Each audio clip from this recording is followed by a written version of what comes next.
Welcome to the third video of the series on discussing OMEGAMON CICS Service Level Analysis feature. In previous videos, we are discussing what kind of benefits SLA can give it to you, how access SLA configuration panels in enhanced e3270 user interface. Also, we went through main configuration options of it.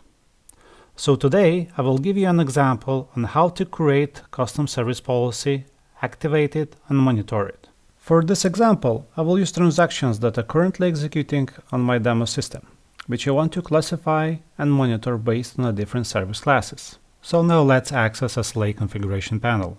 For that, I can use any of my CICS regions. Now hit Enter on Service Policy tab.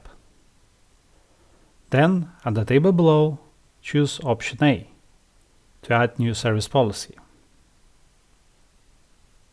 I will give a meaningful name for this new service policy. So let's say I want new service classes to classify my daytime workload. So I'll give it a service policy name. I will add a brief description of it.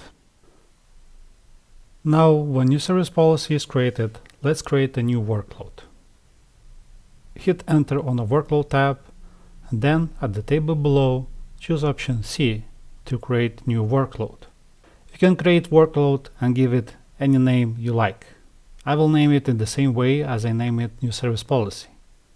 Again, don't forget to add the description. And finally, the last thing that I need is to create service class. Hit Enter on the Service Class tab. Table below shows list of the service classes. Those are default service classes and is there just for you as an example on how you can define service classes. In this example, I won't use default service classes and I will define my own service class, which will be aligned with my business SLA for the daytime workload. Choose Option A to add new service class. I will define new service class for my critical workload. Besides class name, I will need to define response time goal. I will set it to a fraction of the second, and I will expect that this will be my average application response time. Also, I need to assign this new service class to the new workload. After that, I will add a rule to this service class. There are several options for defining a rule. In this case, I will stick to a transaction name. You can specify full transaction name or its pattern. Your service class rules could be very complex. For instance, I can specify that this rule should cover mentioned transactions running in specific CICS region and executed by specific user ID. And if you want, you can create even more complex rules to cover your specific SLA targets. I will repeat the same actions and will create few more new service classes with different goals for different transactions. I have created 3 new service classes, one for critical workload, one for non-critical workload, which I expect that 90% of the time response time will be 9 milliseconds, and the third service class is for low importance workload, which average response time should be 1 second. Now, as we create everything that we need, it's time to activate new service policy.